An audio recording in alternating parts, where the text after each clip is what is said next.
اللہم لا خیر الا خیرک ولا طیر الا طیرک ولا الہ غیرک. اے اللہ، تیری دی ہوئی بھلائی کے سوا کوئی بھلائی نہیں، اور تیری فعال کے سوا کوئی فعال نہیں، اور تیرے علاوہ کوئی معبود نہیں. نحمدہ ونصلی علی رسولہ الکریم، اما بعد فاعوذ باللہ من الشیطان الرجیم. بسم اللہ الرحمن الرحیم. رب اشرح لی صدری ویسر لی امری واحلل عقدۃ من لسانی یفقہوا قولی. سفر کا مہینہ. سفر قمری کیلنڈر کا دوسرا مہینہ ہے جس کے حوالے سے لوگوں میں بہت سی غلط فہمیاں پائی جاتی ہیں.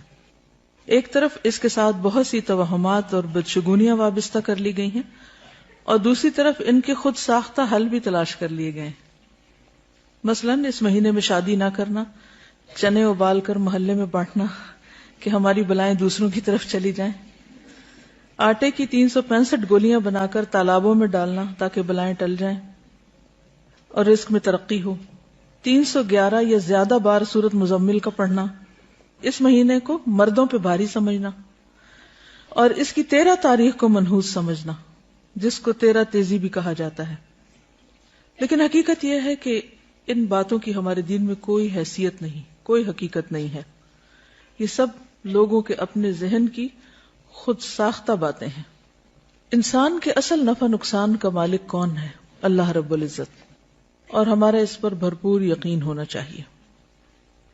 لیکن افسوس کی بات یہ کہ شیطان انسان کو ہر زمانے میں حق سے دور لے جاتا رہا اور اس کو اللہ کے بارے میں، دین کے بارے میں، خود اپنی ذات کے بارے میں، نفع نقصان کے بارے میں شکوک و شبہات میں مبتلا کرتا رہا.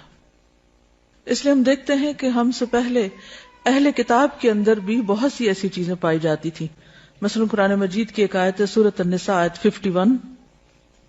کیا تم نے دیکھا ان لوگوں کی طرف جو کتاب کا ایک حصہ دیے گئے، یعنی اہل کتاب کی طرف، علم ہونے کے باوجود، کتاب آ جانے کے باوجود ان کے عقائد کس طرح کے ہیں؟ یؤمنون بالجبت والطاغوت. وہ جبت یعنی توہمات، سحر، کہانت، جادو، ٹونے ٹوٹکے، بدشگونیاں، بدفالیاں، ان چیزوں پر ایمان رکھتے ہیں. والطاغوت، اور طاغوت پر یعنی شیطان پر یا کوئی بھی ایسی قوت جو اللہ کی اطاعت اور عبادت سے روکے، ان چیزوں پر ایمان رکھتے ہیں، ان چیزوں پر اعتماد کرتے ہیں، ان چیزوں کی طرف جاتے ہیں. وَيَقُولُونَ لِلَّذِينَ كَفَرُوا، اور وہ لوگ جنہوں نے کفر کیا ان کے بارے میں کہتے ہیں، هَؤُلَاءِ، یہ لوگ، أَهْدَىٰ مِنَ الَّذِينَ آمَنُوا سَبِيلًا، راستے کے اعتبار سے ایمان والوں سے زیادہ ہدایت یافتہ ہیں. یعنی اہل کفر کو اہل ایمان کے مقابلے میں زیادہ ہدایت یافتہ سمجھتے ہیں. یعنی جو لوگ جادو اور ٹونے ٹوٹکے کے کاروبار میں ملوث ہیں ان پر زیادہ اعتماد کرتے ہیں بنسبت ان کے کہ جو ایمان لا کر خالص اللہ کی توحید کے دل دادا ہوتے ہیں. ایسے لوگوں کا انجام کیا ہے جو علم رکھتے ہوئے، کتاب رکھتے ہوئے، اپنے وقت کے مسلمان ہوتے ہوئے اس قسم کے کام کریں؟ فرمایا اولئک الذین لعنہم اللہ، جو لوگ جبت پر ایمان لائیں اور یہ سب کام کریں، ان لوگوں پر اللہ نے لعنت کی ہے. یہ کوئی معمولی بات نہیں ہے. وَمَن يَلْعَنِ اللَّهُ، اور جس پر اللہ لعنت کر دے، فَلَن تَجِدَ لَهُ نَصِيرًا، اس کے لیے تو تم ہرگز کوئی بھی مددگار نہ پاؤ گی، ان کی کوئی مدد نہیں کر سکتا. اس لیے بے حد ضروری ہے کہ ہم سب اس معاملے میں بہت احتیاط برتیں. کسی بھی قسم کی خرافات، توہمات، بدشگونیوں پر یقین رکھنا شرک میں داخل ہو جاتا ہے، انسان کو اللہ کی رحمت سے دور کر دیتا ہے. اس لیے نہایت لازم ہے کہ ہم اپنی زندگیوں سے بھی ان چیزوں کو نکال دیں، اور اس کے علاوہ معاشرے میں پھیلی ہوئی ایسی توہمات کا بھی سدباب کریں، ان لوگوں تک بھی پیغام پہنچائیں تاکہ وہ بھی ان چیزوں سے باہر نکل آئیں. سفر کا مہینہ عام مہینوں کی طرح ایک مہینہ ہے. اس میں رسول اللہ صلی اللہ علیہ وسلم نے معمول کی عبادت کے علاوہ نہ کوئی خاص عبادت کی ہے، نہ ہمیں اس کا حکم دیا ہے. جیسے ذوالحج میں حج ہوتا ہے، روزے، صدقہ خیرات، تکبیرات وغیرہ، اور اسی طرح محرم میں 10 محرم کا روزہ رکھا جاتا ہے. لیکن سفر کے مہینے میں نہ تو کسی روزے کا حکم ہے، کھائیں پیئیں، اور نہ ہی کسی اور خاص عبادت کا حکم ہے. اور نہ ہی آپ نے کسی خاص بلا سے بچنے کے لیے خبردار کیا ہے. کہیں بھی یہ نہیں کہا کہ اس مہینے میں بلائیں نازل ہوتی ہیں یا کسی قسم کی کوئی پریشانیاں آتی ہیں یا کسی پہ یہ بھاری ہے اور کسی پہ ہلکا ہے. ہرگز نہیں، کچھ بھی ایسا نہیں. توہمات اور شگون جو اس ماہ سے منسوب کیے گئے ہیں ان کی کوئی حقیقت نہیں. عربوں کے ہاں اس ماہ سے متعلق جو غلط تصورات پائے جاتے تھے اس کی بنیادی وجہ یہ تھی کہ عرب حرمت کی وجہ سے 3 ماہ ذوالقعدہ، ذوالحجہ اور محرم میں جنگ و جدل سے باز رہتے تھے.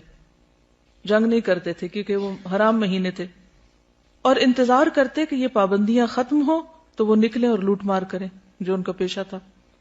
لہذا سفر شروع ہوتے ہی وہ لوٹ مار، رہزنی اور جنگ و جدل کے ارادے سے جب گھروں سے نکلتے تو ان کے گھر خالی رہ جاتے. یوں عربی میں یہ محاورہ سفر المکانہ، گھر کا خالی ہونا، مشہور ہو گیا. تو اسی سے لفظ صفر بھی ہے. صفر میں کتنے نمبر ہوتے ہیں؟ کچھ بھی نہیں، خالی. ٹھیک ہے. سفرن اور صفرن کے معنی ہے خالی ہونا. جیسے صفر کا ہندسہ عربی میں کہتے ہیں بیتن صفر من المتاع، گھر سامان سے خالی ہو گیا یا گھر سامان سے خالی ہے. ہم بھی جب کسی چیز کی بالکل نفی کرتے ہیں تو کیا کہتے ہیں؟ Zero level. تو بس یہی سمجھے کہ سفر اور صفر جو ہے اس میں کسی بھی چیز کے نہ ہونے سے پھر یہ توہمات منسوب کر لیے گئے کہ اس میں کوئی خیر نہیں ہوتی اور مصیبتیں آتی ہیں. اتفاق سے نبی صلی اللہ علیہ وسلم کی بیماری کا آغاز بھی اس مہینے میں ہوا تو اس سے لوگوں کا اور زیادہ وہم پختہ ہو گیا کہ نعوذ باللہ یہ مہینہ مصیبتوں کے آنے کا مہینہ ہے، حالانکہ اس بات کی کوئی حقیقت نہیں ہے. مشہور محدث اور تاریخ دان سخاوی نے اپنی کتاب المشہور فی اسماء الایام والشہور میں ماہ سفر کی یہی وجہ تسمیہ لکھی ہے. عربوں نے جب دیکھا کہ اس مہینے میں لوگ قتل ہوتے ہیں، یعنی زیادہ لوگ، کیونکہ جنگ و جدل ہوتی تھی 3 مہینے کی بریک کے بعد، اور گھر برباد یا خالی ہوتے ہیں، تو انہوں نے اس سے یہ شگون لیا کہ یہ مہینہ ہمارے لیے منحوس ہے، اور گھروں کی بربادی اور ویرانی کی اصل وجہ پہ غور نہ کیا، نہ ہی اپنے عمل کی خرابی کا احساس کیا، نہ لڑائی جھگڑے اور جنگ و جدل سے خود کو باز رکھا، بلکہ اس مہینے کو ہی منحوس ٹھہرا دیا.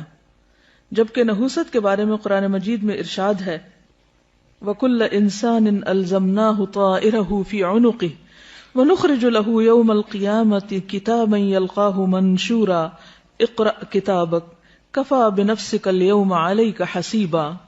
اور ہر انسان کا شگون ہم نے اس کے گلے میں لٹکا رکھا ہے، اور قیامت کے روز ہم ایک کتاب اس کے لیے نکالیں گے جسے وہ کھلا ہوا پائے گا. پڑھ اپنا نامہ اعمال، آج اپنا حساب لگانے کے لیے تو خود ہی کافی ہے. یہ آیت واضح کرتی ہے کہ انسان کی نحوست کا تعلق اس کے اپنے عمل سے ہے، جبکہ عموماً وہ یہ سمجھتا ہے کہ نحوست کہیں باہر سے آتی ہے. چنانچہ وہ کبھی کسی انسان کو، کبھی کسی جانور کو، کبھی کسی عدد کو اور کبھی کسی مہینے کو منحوس قرار دینے لگتا ہے. عربی میں نحوست کے لیے لفظ طیرہ استعمال ہوتا ہے جو طیرن سے ہے، جس کے معنی ہے پرندہ. عرب چونکہ پرندے کے اڑانے سے فال لیتے تھے، اس لیے طائر بدفالی کے لیے استعمال ہونے لگا، یعنی برا شگون، بیڈ اومن.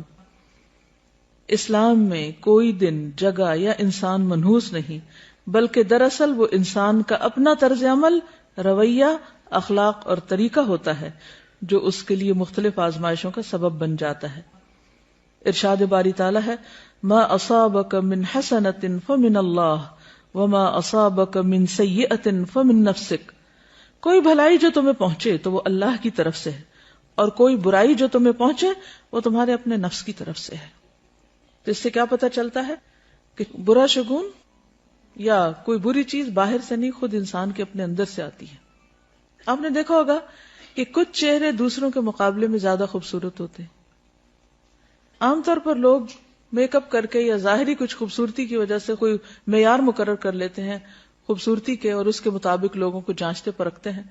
حالانکہ آپ نے دیکھا ہوگا کہ بعض معمولی چہرے بھی بہت اٹریکٹیو ہوتے ہیں، اور بعض جو چہرے ہیں ان کے نقش و نگار بھی بڑے خوبصورت ہوتے ہیں، لیکن پھیکے سے ہوتے ہیں، بے روح سے، ان میں کوئی اٹریکشن نہیں ہوتی. کیا وجہ ہوتی؟ اصل خوبصورتی کس چیز کا نام ہے؟ اندر کی خوبصورتی. جن کا اندر خوبصورت ہوتا ہے، جن کے اندر ایمان ہوتا ہے، تقوی ہوتا ہے، خوف خدا ہوتا ہے، ان کے چہروں پر ایک روشنی آ جاتی، ایک نور آ جاتا ہے، خود بخود ان کے اندر ایک اٹریکشن آ جاتی. اس کا تعلق رنگ اور بہت نقش و نگار سے نہیں ہوتا.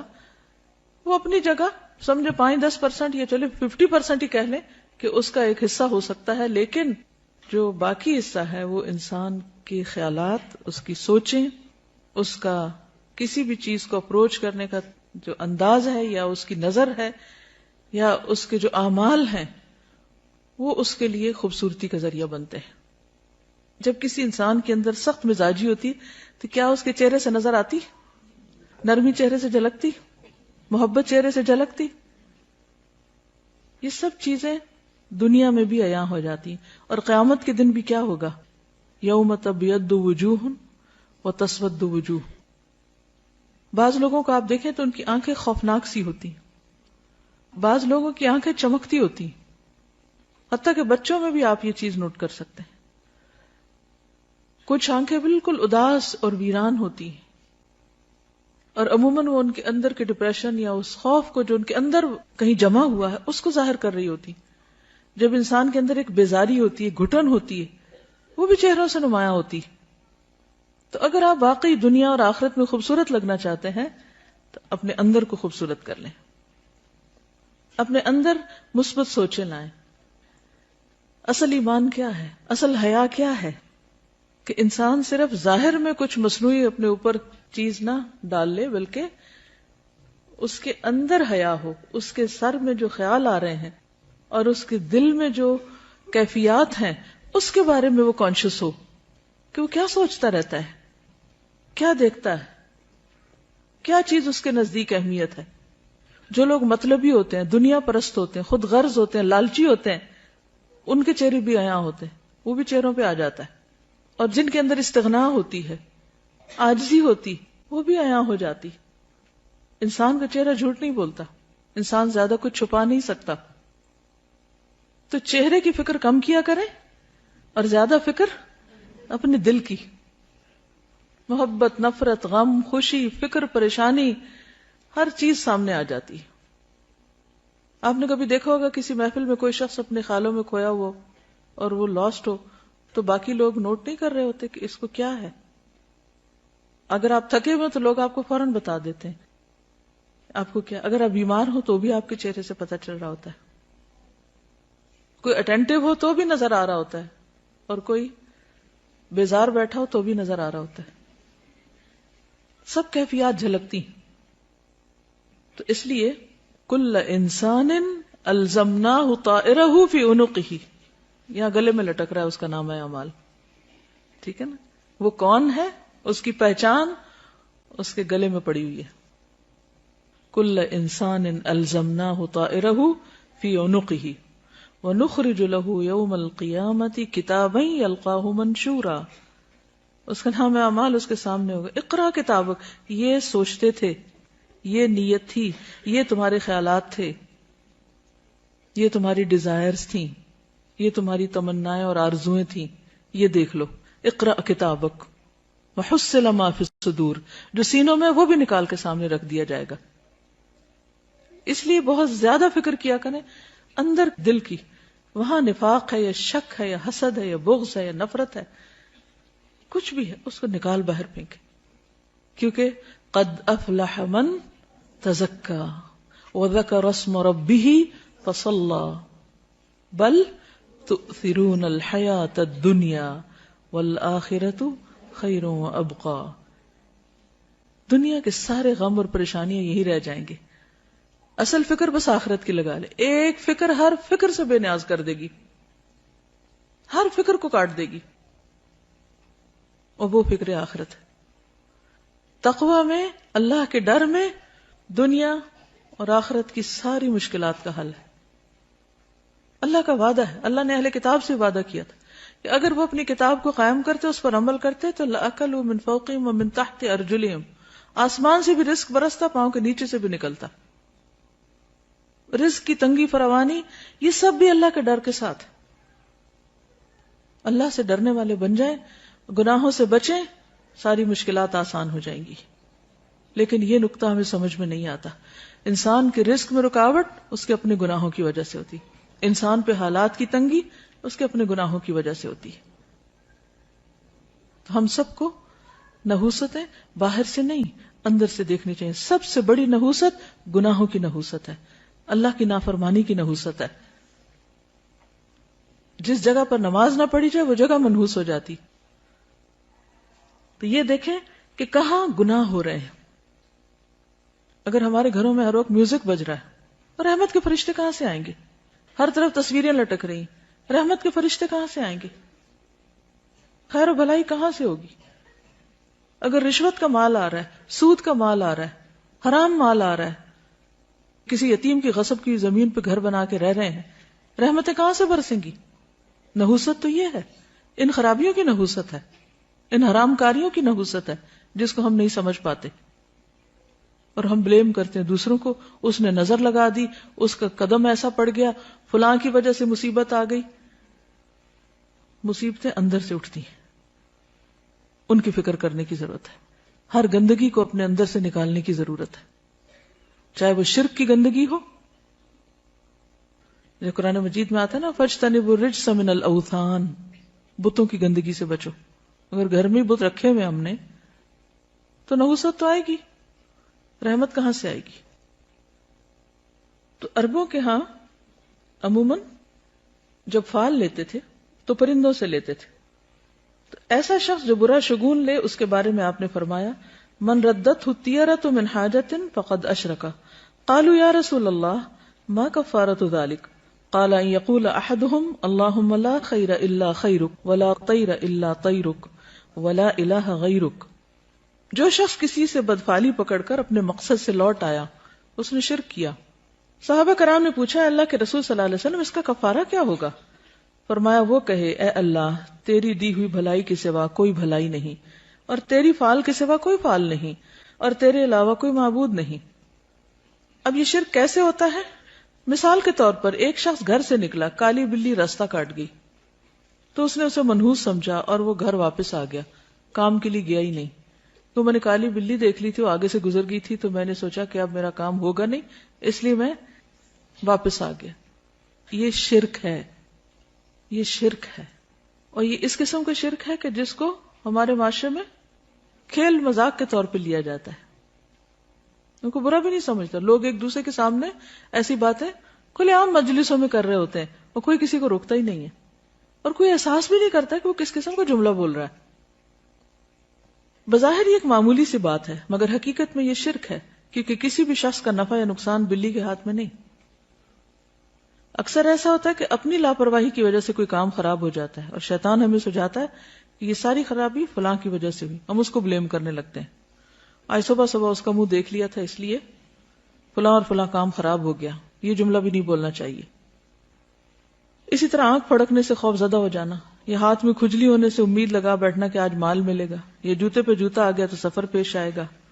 رنگوں سے شگون لینا بھی ہمارے معاشرے میں عام ہے. مثلا سیاہ رنگ نہ پہننا کہ بیمار پڑ جائیں گے. ہمارے خاندان میں سیاہ رنگ جو ہے وہ ایسے اور ایسے اثرات رکھتا ہے, اس قسم کی باتیں کرتے ہیں لوگ. یہ رنگ ہمیں سوٹ نہیں کرتا. یا یہ کہ احترام کے منافی کیونکہ خانہ کعبہ کا غلاف کالا ہے, سب جوتا نہ پہننا کہ بے ادبی ہوگی کیونکہ گنبد کا رنگ سبز ہے. تو یہ خود ساختہ طور پر کچھ چیزوں کو حلال یا حرام کر لینا ہے, اس کی بھی ہمیں اجازت نہیں ہے. یعنی اپنے طور پر جو تمہاری زبانیں جھوٹ گھڑتی ہیں کہ یہ حلال ہے یہ حرام ہے, ایسا مت کہو, اس کی اجازت نہیں ہے.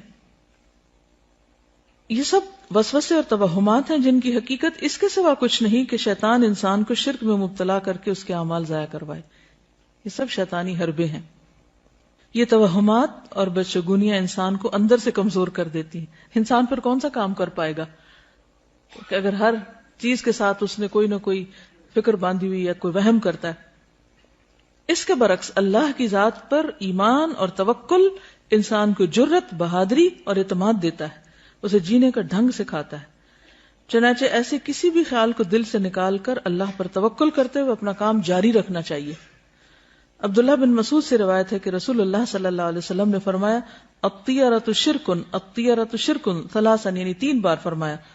وما منا الا ولکن اللہ یذہبہ بالتوکل, بدشگونی شرک ہے, بدشگونی شرک ہے, 3 بار کہا, اور ہم میں سے کوئی ایسا نہیں مگر اسے وہم ہو جاتا ہے, لیکن اللہ تعالیٰ توکل کی وجہ سے اسے دور کر دیتے ہیں, ورنہ تو انسان کچھ کرنے کے قابل ہی نہ رہے.